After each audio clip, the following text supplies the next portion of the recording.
தாவேக்கால இருக்கிறவங்களுக்கு பேச தெரியல, அவங்களுக்கு பார்லிமெண்ட்ல எப்படி நடந்துக்கணும்னு தெரியல அப்படின்ற மாதிரி விமர்சனம் இருந்துச்சு. இன்னைக்கு நீங்க பார்க்கும்போது உங்களுக்கு எப்படி ஃபீல் ஆச்சு? இதுல என்னன்னா, உதயநிதி சொன்னா யாரும் கேட்க மாட்டாங்க, விஜய் சொன்னெல்லாம் கேட்பாங்கன்னு ஒண்ணு. அவங்க வெளிநடப்பு செஞ்சுட்டாங்க. காரணம் என்னன்னா, ஒரே ஸ்டேட்மெண்ட் அவர் விட்டார், பார்ட்டி ஃபண்டுன்னு. அதுதான் எங்க அடுத்தடுத்து சொல்ல போறாங்களோ, பார்ட்டி ஃபண்டுக்கு இங்க என்ன ப்ரூஃப் அப்படின்னு சொல்லி கேட்கறாங்க. இந்த ஆதியில இருந்து டிஎம்கே வந்து கொட்டை போட்டு முளைச்சது, பழம் வந்தது, என்ன அதை சாப்பிட்டு முடிச்சுட்டாங்க. இப்ப நீ புதுசா வந்திருக்கிற இல்ல ஏதாச்சும் ஒரு கவர்மெண்ட் சர்டிபிகேட்டை போய் வாங்க போனாலே இந்த வரைக்கும் நம்ம லஞ்சம் கொடுக்காம முன்னாடிலாம் நடக்காது. முன்னாடி ஆக்சுவலாக நடக்கல. ஈவன் நானும் அந்த மாதிரி கொடுத்து வாங்கியிருக்கேன். டிவிக்கேலே இருக்கும்போது நிறைய பேர் தப்பு பண்ணியிருக்காங்க, அவங்க மேலே கேஸ் ஃபைல் ஆயிருக்கு, எஃப்ஐஆர் போட்டிருக்காங்க.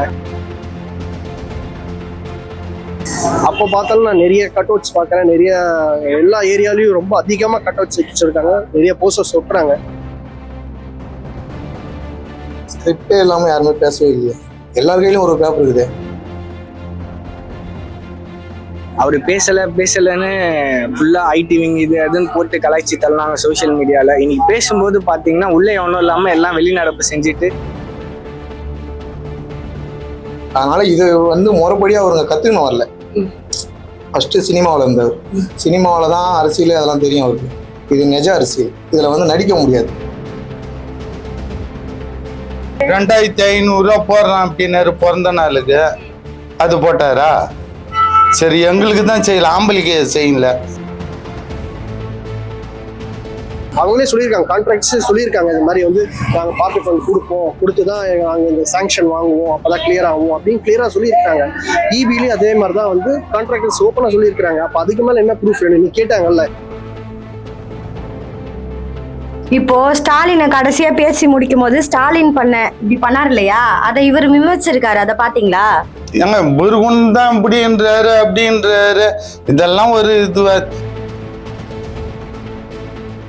விஜய் அவர்கள் பேசலன்னு விமர்சனம் இருந்துச்சு, ஆனா இன்னைக்கு பேசியிருக்காரு, அதை நீங்க எப்படி பாக்குறீங்க? எப்படி பாக்குறேன்னா, லைக் இதுக்கு 2 நாள் முன்னாடி தெரியும், வாயத்தரங்க சிஎம் எல்லாம் பேட்ச் போட்டுக்கிட்டு போர்டை பிடிச்சிக்கிட்டு எல்லாம் வந்துட்டு இருந்தாங்க. அவரு பேசலன்னு ஃபுல்லா ஐடிவிங் இது அதுன்னு போட்டு கலாய்ச்சி தள்ளினாங்க சோசியல் மீடியால. இன்னைக்கு பேசும்போது பாத்தீங்கன்னா உள்ளே ஒன்றும் இல்லாம எல்லாம் வெளிநடப்பு செஞ்சுட்டு, இப்ப வந்து அவரு ரொம்ப பேசுறாரு, சினிமா டைலாக் பேசுறாருன்னு கதை விடுறாங்க. ஆக மொத்தத்துல பேசினாலும் பிரச்சனை, பேசினாலும் பிரச்சனை. எதிர்கட்சினா எதிர்கட்சி ஆக்கப்பூர்வமா சொல்லணும்னு தளபதி சொல்லியிருக்காரு. ஆனா இவங்க ஆக்கப்பூர்வமா எதுவும் பேச போறது இல்ல, எதிர்த்து ஏதாவது பேசிட்டு இருக்கணும், கடமைக்கு என்ன சொல்லணும்னு சொல்லிட்டு இருக்காங்க தவிர ஒரு மக்களுக்கு நல்லது ஒரு பாயிண்ட் ஆஃப் வியூல பேசுறது இல்ல. ஒரு 200 கொலை நடந்திருக்கு, 300 பாலியல் தொல்லை, ஒரு கணக்கு பேசிஸா நீங்க நல்லா பண்ணலன்னு சொல்றாங்க தவிர அதுக்கு என்ன பண்ணலாம், ஒரு சீனியரா ஒரு முறையில எவ்வளவு நல்லது பண்ணலாம், இது பண்ணலாம், ஒரு அட்வைஸ் மாதிரி ஒரு ஆக்கப்பூர்வமான ஒரு அரசியல் பண்ற மாதிரி தெரியல, ஒரு பிளேம் அரசியல் மாதிரி எங்களுக்கு தெரியுது. அதனால இனிமேல் தளபதி பேச ஆரம்பிச்சா அவங்களால ஒன்றும் பண்ண முடியாதுன்னு இருக்கு. அது நான் எதுவுமே நினைக்கவே இல்லை, அது தேவையில்ல, அது பிரச்சனை. இது சட்டசபையில பேசுனது வந்து இன்ன வரைக்கும் அவர் வந்து கரெக்டா தான் பேசினாரு.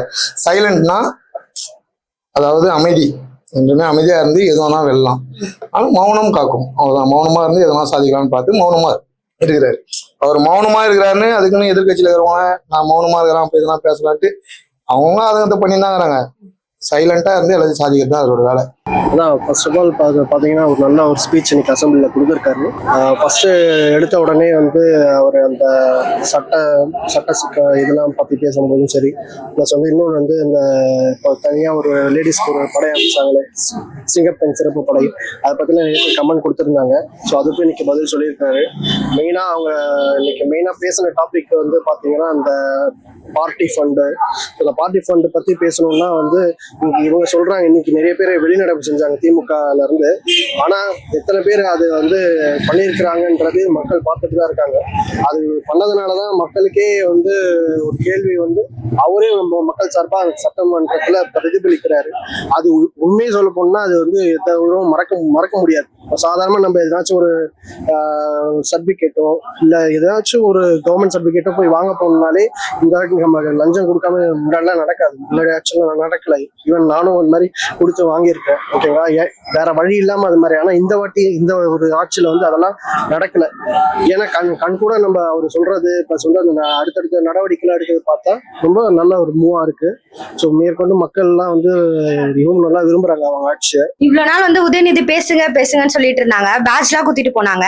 இந்த வாட்டி அவர் பேசும்போது வெளிநடப்பு பண்ணிட்டாங்க. அது ஏன்னு நினைக்கிறீங்க? ஒவ்வொரு இடத்துலயும் பேசிட்டாரு அவர். கொரோனா பீரியட்ல பேசினாரு, ஜல்லிக்கட்டுக்கு பேசிக்கிறாரு, எவ்வளோ விஷயத்துக்குலாம் இறங்கி பேசிக்கிறாரு. இது பேசாம இருக்காருன்னா இது பெரிய ஒரு தொகுதி, சரியா? அவர் நின்ன இடமும் தொகுதி, பெரிய தொகுதி. அவர் இருக்கிற போஸ்டிங்கும் பெருசு. அதனால இது வந்து முறைப்படியா அவருங்க கத்துக்கணும் வரல. ஃபர்ஸ்ட் சினிமாவில் இருந்தவர். சினிமாவில் தான் அரசியல் அதெல்லாம் தெரியும் அவருக்கு. இது நிஜ அரசியல், இதுல வந்து நடிக்க முடியாது, சரியா? அதனால நடிப்பு வரல அவருக்கு. உண்மையா இருந்து செய்வோம்னு சொல்லிட்டு பொறுமையா இருந்து செய்யறாரு. கொஞ்சம் கொஞ்சமா விஷயத்த கத்துக்கன்னு என்னென்ன செய்யணும் அப்படின்னு செஞ்சுன்னு. உதயநிதி ஏந்து போனாருனாக்கா அவரோட இவர் பேச்சு சரியில்லைன்னு தான் அவர் ஏந்து போனார். இவர் என்ன சொன்னாரு, நான் ஆட்சிக்கு வந்தாக்கா 6 கேஸு, இது பொம்பளைங்களுக்கு மட்டும் எங்க வேணாலும் தமிழ்நாட்டுல போலாம். அப்ப ஆம்பளைங்கெல்லாம் ஓட்டு போனவனா எங்க போவானுங்க? 2500 போடுறான் அப்படின்னாரு பிறந்த நாளுக்கு. அது போட்டாரா? சரி, எங்களுக்கு தான் செய்யல, ஆம்பளைக்கு செய்யல. பொம்பளைக்குன்னா போட்டாரா? அதுவும் செய்யல. அப்புறம் என்னதான் பண்றது? இப்பதானே வந்திருக்கிறாரு. 1 வருஷம் 2 வருஷம் ஆன பிறகு தான் அந்த அனுபவம் வரும். இந்த ஆதியில இருந்து டிஎம்கே வந்து கொட்டை போட்டு முளைச்சது, பழம் வந்தது, என்ன அதை சாப்பிட்டு முடிச்சுட்டாங்க. இப்ப நீ புதுசா வந்திருக்கிற, நீ இதுக்கு மேலதான் நீ ஆரம்பிக்கணும். 1 வருஷமோ 6 மாசம் டைம் கொடுத்த, 1 வருஷத்துக்கு மேல ஆகுமோ 2 வருஷத்துக்கு மேல ஆகுமோ, நீ அதை தாழ்ந்த மாரி தான் அப்புறமா செய்ய முடியும். இப்போ உங்க முன்னாடி நீ தான் பண்ண அப்படின்னா இந்த ஒரு இதுல வந்து நம்ம தப்ப ஒத்துக்கிறதுக்கு யாரும் தைரியம் இல்லை ஃபர்ஸ்ட் ஆஃப் ஆல். அதனாலதான் அவங்க வெளியில போறாங்க. இப்போ அவரு வந்து நேத்திக்கு பாத்தீங்கன்னா அவ்வளவு கொஸ்டின்ஸ் சொன்னாங்க. அப்பெல்லாம் வந்து விஜய் தரப்பு எல்லாம் அமைதியா கேட்டுட்டு இருந்தாங்க. இன்னைக்கு அவங்க அதுக்கு பதில் சொல்லும் போது அதே மாதிரி வந்து எதிர்கட்சின்ற ஒரு முறையில நீங்க உட்காந்து ஃபுல்லா கம்ப்ளீட் பண்ணிருக்கணும், கேட்டுக்கணும். ஈவன் தோ சபாநாயகர் வந்து நீங்க அவர் பேசட்டும், அதுக்கப்புறம் நீங்க வந்து அதுக்கப்புறம் கேள்வி கேளுங்கன்னு ஒரு சான்ஸ் கொடுத்தோம். அவங்க வெளிநடப்பு செஞ்சுட்டாங்க. காரணம் என்னன்னா ஒரே ஸ்டேட்மெண்ட் அவர் விட்டார், பார்ட்டி ஃபண்டுன்னு. அதுதான் எங்க அடுத்தடுத்து சொல்ல போறாங்களோ. பார்ட்டி ஃபண்டுக்கு இங்க என்ன ப்ரூஃப் அப்படின்னு சொல்லி கேட்கறாங்க.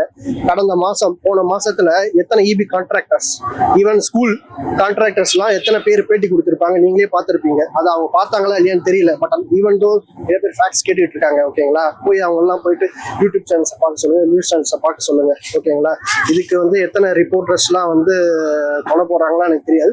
பட் ஆனா இது வந்து எடுத்து அவங்களே சொல்லியிருக்காங்க, கான்ட்ராக்ட்ஸ் சொல்லியிருக்காங்க. இது மாதிரி வந்து நாங்க பார்ட்டி ஃபண்ட் கொடுப்போம், கொடுத்துதான் நாங்க இந்த சாங்ஷன் வாங்குவோம், அப்பதான் கிளியர் ஆகும் அப்படின்னு கிளியரா சொல்லியிருக்காங்க.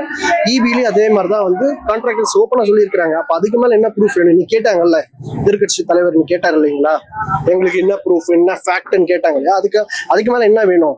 இவங்க வந்து உள்ள நடக்கிறதெல்லாம் மக்கள் பார்க்கலன்ற மாதிரி திருப்பி வெளியே வந்து இவர் வந்து நாடகம் நடிக்கிறாரு, படம் நடிக்கிறேன்னு சொல்லி திருப்பி அவரை பிளேம் பண்ணி இவர் நல்லவளா காமிச்சுக்கிறாங்க. பட் ஆனா ஈவன் மக்கள் பார்த்துட்டு தான் இருக்காங்க. ஸோ மக்களுக்கு தெரியும் என்ன இது உண்மை. தளபதி பேசுனதுலயே உங்களுக்கு எது பிடிச்சிருந்துச்சு? அவரு பேசினதுல ஃபன்னியா ஒண்ணு சொல்லணும்னா அந்த செய்கை தான். கண்டிப்பா குளத்துல அப்பான்னு அந்த தேடி வந்து அப்பாவை காணும்னு சொல்ற மாதிரி அது நல்லா இருந்துச்சு, ஃபன்னியா நான் சொல்றேன். பட் தமிழ்நாட்டு மக்களுக்கு ஏற்ற மாதிரி நிறைய சொல்லணும்னா நிறைய ஸ்கீம்ஸ். ஃபர்ஸ்ட் அந்த 717 டாஸ்மாக் கடைகளை மூடினது, அந்த இந்த சிங்கப்பெண் அது திட்டம். ஸோ இப்போ கூட இன்னைக்கு எக்ஸ்க்ளூசிவா நியூஸ் சொல்லியிருக்காரு, என்னன்னா தங்கம் வந்துடும் செப்டம்பர் 15 அறிஞ்ச அண்ணா பர்த்டேல இருந்து நமக்கு அந்த ஸ்கீம் ஸ்டார்ட் ஆகும்னு சொல்லியிருக்காரு, கவர்மெண்ட் ஹாஸ்பிட்டல் பிறக்கிற குழந்தைங்களுக்கு. ஸோ அவர் பண்ண மாட்டாரு, எல்லாம் வாய் ஊதாரு, அறிக்கையெல்லாம் சும்மா அப்படின்னாங்க. அது எல்லாமே அவர் ஒண்ணா செயல்படுத்துவாரு. நிதி வந்து டைட்டா இருக்கிறது தான் இப்போ பிரச்சனை. அவர் இன்னைக்கு பேசுனதுல எனக்கு ரொம்ப பிடிச்சது, அவர் பேசுறதே ஒரு அழகுதான், பாக்குறதும் பேசுறதே எல்லாமே கேட்டுட்டு இருக்கலாம். இப்போ ஸ்டாலினை கடைசியா பேசி முடிக்கும் போது ஸ்டாலின் இப்படி பண்ணாரு இல்லையா, அதை இவர் விமர்சிச்சிருக்காரு, அதை பாத்தீங்களா? ஏங்க முருகன் தான் இப்படின்றாரு அப்படின்றாரு, இதெல்லாம் ஒரு இது. என் தலையில கொண்டு தான் இப்படி வாருவேன் நானு. இப்படி தலை வாரினாக்கா நான் ரஜினிகாந்தன் ஆயிடுவேனா? இல்லைனாக்கா இப்படி சால்ற தூக்கி விட்டோம்னாக்கா விஜய் ஆயிடுவேனா? ஒன்னும் கிடையாது. அவங்கவுங்க சூழ்நிலை அந்த நேரத்துல இப்படி என்ன பார்த்து அது போட்டோ எடுத்து போடுறது அது ஒரு பெரிய பிரச்சனை. இப்ப அவர் பேச செய்யறாரு, அப்பயும் விமர்சனம் வைக்கிறாங்க. நீங்க படத்துல பேசுற மாதிரியே இப்பயும் பேசுறீங்க. அப்படிதான் பேசுறாரு அவரு. இல்ல சட்ட விஜயகாந்த் பேசுன மாதிரி தான் பேசுறாரு அவரும். இல்லைன்னாக்கா இப்படி கைய வச்சுக்கின்னு இப்படி நின்னுக்கிறாரு. ஸ்கிரிப்டே இல்லாம யாருமே பேசவே இல்லையா? எல்லார் கையிலும் ஒரு பேப்பர் இருக்குது. பேரே இல்லாத ஒரே ஒரு ஆள் யார் பேசுறாரு? சீமான் அப்படிதான் பேசுறாரு. அவருக்கு வாய்ப்பு தரல, இது வரைக்கும் யாரும் தரல. அவர் பேசுறாரு தான், அவர் வாய்ப்பு தரல. விஜய்க்கு வந்து பேசணும்னா அவர் ஸ்கிரிப்ட் பார்த்தே பழகிட்டாரு. சைட்ல இருந்து ஸ்கிரிப்டை பார்த்து சொல்லி கொடுத்துருப்பாங்க. ஆனா வாய் அசைக்கிறாருல்ல, ஸ்கிரிப்டுக்கு ஏற்ற மாதிரி வாய் அசைக்கிறாரு. இப்ப இது வந்து நடிக்க முடியல அவரால். அதனால எழுதி வச்சு அதைப்படி பார்த்து படிக்கிறாரு, அவ்வளவுதான். இல்ல எல்லாருமே எழுதி வச்சு பார்த்து படிக்கிறாங்க. இவர் ஸ்கிரிப்டே வச்சுட்டு இருந்தாலும் வசனம் மாதிரி பேசுறாரு, வசனம் மாதிரி இங்க நடிச்சு காட்டுறாரு அப்படின்றதுதான் எல்லாரோட குற்றச்சாட்டு. யாரோட பேச்சுல வந்து வசனம் இல்லை. ஒவ்வொரு திமுக உதயநிதி ஸ்டாலின்டையும் இருக்குது. கருத்து ரீதியா அவர் பேசுனது பிடிச்சிருக்கு அப்படின்னு ஒண்ணு இருக்கும் இல்லையா? அது உங்களுக்கு என்ன பிடிச்சிருந்துச்சுன்னு கேட்க. லைக் பெண்கள் மேல கை வச்சா அவங்கள சும்மா விட மாட்டேன். நிறைய அவங்க கட்சி ஆளுங்களே டிவிக்கே இருக்கும்போது நிறைய பேர் தப்பு பண்ணியிருக்காங்க. அவங்க மேல கேஸ் ஃபைல் ஆயிருக்கு, எஃப்ஐஆர் போட்டிருக்காங்க. ஸோ பெண்களுக்கு மேலேயும் குழந்தைங்க மேலேயும் அக்கறை காமிக்கிறது ஒரு பிளஸ் நினைக்கிறேன். போதைப் பொருள் நிறைய ஒழிச்சிருக்காங்க. ஸோ அதெல்லாம் இருக்கு. பிளஸ் கரண்ட் இஷ்யூ இப்போ கொஞ்சம் இருக்கு, பட் அதுவும் சரி பண்ணணும்னு சொல்லியிருக்காரு. ஸ்டார்டிங் ஒரு 6 மாசம் டைம் கொடுங்கன்னு இன்னைக்கும் சொல்லியிருக்காரு. ஸோ நம்ம உடனே ஜட்ஜ் பண்ண முடியாது. So we need to give time. ஸோ அதுக்கப்புறம் கண்டிப்பா பார்க்கலாம் என்ன பண்ணு. விஜய் அவர்கள் இதை பத்தி பேசியிருக்கலாம் அப்படின்னா அவரை எது மிஸ் பண்ணிட்டாரு பேசுறதுல அப்படின்னு நினைக்கிறீங்க? எனக்கு தெரிஞ்சு அவரு மக்களோட கேள்விகளை தான் அவரு வந்து புரிஞ்சு அவர் பதில் சொல்ற மாதிரி இருக்கு. எப்படி இன்னும் கிளீனா வச்சுக்கலாம், ஒரு ஏரியா ஒரு எம்எல்ஏ கீழே வர தொகுதி அவங்க கவுன்சிலர் எல்லாம் எப்படி ஒர்க் பண்றது, இன்னும் ட்ரைனேஜ் லீக் ஆகுறது, ஸோ இதெல்லாம் இந்த அடிப்படை வசதியை பத்தி இன்னும் பேசியிருக்கலாம். இன்னும் ஐ மீன் அவர் பார்வை கொண்டு போய் எல்லாமே மக்களுக்கு பண்ணலாம். ராஜ்மோகன் அவர்கள் நேத்து பேசுனதுக்காக உதயநிதி இன்னைக்கு ஒண்ணு சொல்லியிருந்தாரு. நாங்க போயிட்டும் அவர் தனியா பேசிட்டு இருக்காரு, யார் கூட பேசுறாருன்னே தெரியல அப்படின்ற மாதிரி விமர்சிச்சு பேசியிருந்தாரு, கலாச்சி பேசியிருந்தாருன்னு கூட சொல்லலாம். அதை நீங்க எப்படி பாக்குறீங்க? நேற்றுக்கு உதயநிதி பேசினாரு. பேசிட்டு அதுக்கப்புறம் சபாநாயகர் சொன்னாரு தான், இல்லைன்னு சொல்லல. சபாநாயகர் சொன்னாரு, என்ன சொன்னாருன்னா இத்துடன் இந்த அவை முடித்துக் கொள்ளலாம் சொன்னாரு. அதுக்கப்புறம் அவங்க இருக்கும் போதே தான் உதயநிதி அவரை ஸ்டாப் பண்ணார். யாரு? சபாநாயகரை ஸ்டாப் பண்ணார். நாங்க எதிர்கட்சிக்கு ஒரு சொல்ல விரும்புறோம்னு சொல்லி ஸ்டாப் பண்ணாரு. அப்போ ஸ்டாப் பண்ணும்போது உதயநிதி திரும்பி பார்த்தாரு ராஜ்மோகனை. அது கிளியரா வீடியோல எல்லாருமே லைவ் நாங்களும் பார்த்தோம். ஓகேங்களா? வீடியோவும் வந்தது வெளியே, எல்லாருமே பார்த்துட்டு தான் இருக்காங்க. ஈவந்தோ அதுக்கு அவர் என்ன ஸ்டேட்மெண்ட் கொடுக்குறாங்கன்னா, நாங்க எல்லாம் வெளியே போயிட்டோமா அவர் பதில் சொல்லிட்டு இருக்காரா, அவர் டிவில பார்த்தாருன்னு சொல்லி சொல்றாங்க. ஸோ இதெல்லாம் வந்து என்னன்னா, ஈவந்தோ மக்கள் பார்த்தும் இப்படி சொல்றாங்கன்னா அப்போ மக்கள் பார்க்காம எத்தனை போய் சொல்லியிருப்பாங்க சொல்லுங்க. ஸோ இதெல்லாம் வந்து சும்மா வீணா சொல்லிட்டு போலாம். பட் ஆனா மக்களுக்கு தெரியும் என்ன எதுன்னு பார்த்துட்டு தான் இருக்காங்க. ஆக்சுவலி இது காமெடியா தான் இருக்கு. ஏன்னா அவங்களே இருந்துட்டு போயிட்டு அவர் ஏன் பேசுறான்னு கேக்குறாங்க. சட்டமன்றம் வந்து விவாதிக்கிறது தான் சட்டமன்றம். இவரு பேசினா அவங்க பேசணும், அவங்க பேசினா இவங்க பேசணும்.